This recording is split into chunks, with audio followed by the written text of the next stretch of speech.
Hey everyone, Pastor Matt here. I'm the youth and family pastor at Cornerstone Church in Marshfield, and I'm here today with your Cornerstone Connection, a daily devotional.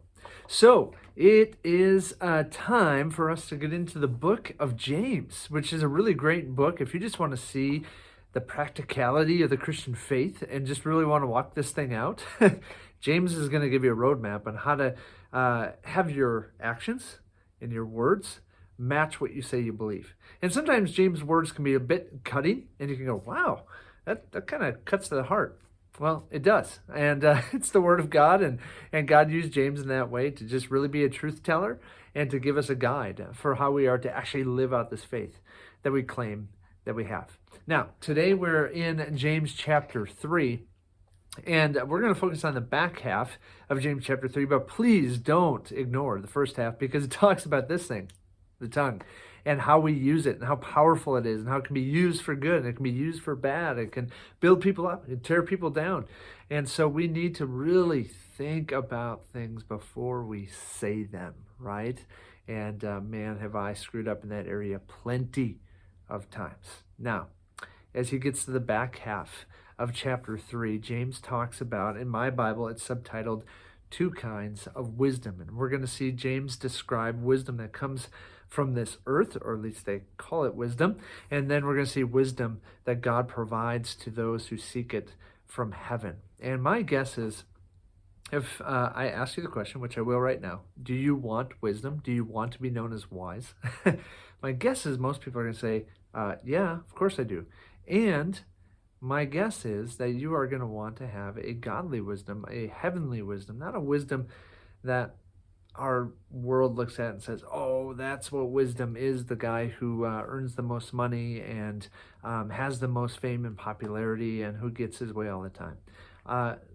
According to what James writes, that's not wisdom, and we're going to see that. So let's get this clear picture that James gives us of exactly what heavenly wisdom looks like.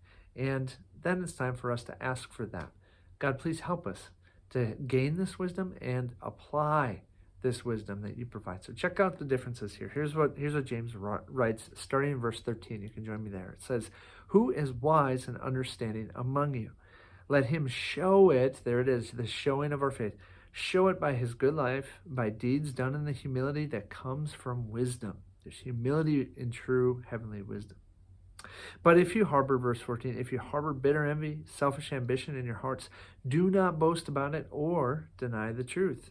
Such wisdom does not come down from heaven, but is earthly, unspiritual, of the devil." How's that for a description? "For where you have envy and selfish ambition, there you find disorder and every evil practice." So James says there's this wisdom that people say they have or people say they observe, where underneath it, there is envy and selfish ambition. He said if that's at the core of this wisdom, he says it, and he describes in verse 15, he says it's earthly, it's unspiritual, and it's of the devil. Whew, I don't want that to describe me. How about you? Verse 17, he says, but the wisdom that comes from heaven is first of all pure. Then it's peace-loving.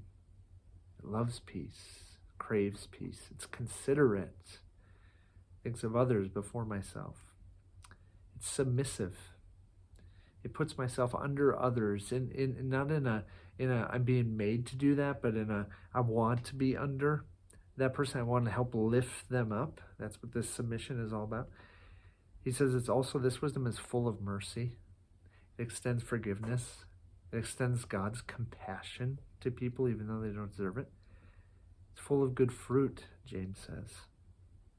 It's full of love and joy and peace and patience, kindness and goodness and gentleness and self-control. It's impartial. This wisdom is impartial. It doesn't play favorites. It doesn't play favorites. And he says, lastly, it's sincere. He says it's sincere, meaning it's not fake. It's the real deal. And then he says in verse 18, "Peacemakers who sow in peace raise a harvest of righteousness." I don't know about you. I'm sure you're like me, hopefully. If you're going to produce a harvest, you would want to produce one that is known as a harvest of righteousness, not a harvest of impurity and worldliness and evil. So friends,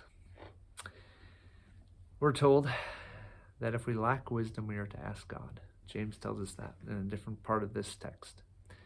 And so, may we join with James today and ask for his wisdom, for God's wisdom that will produce a harvest of righteousness.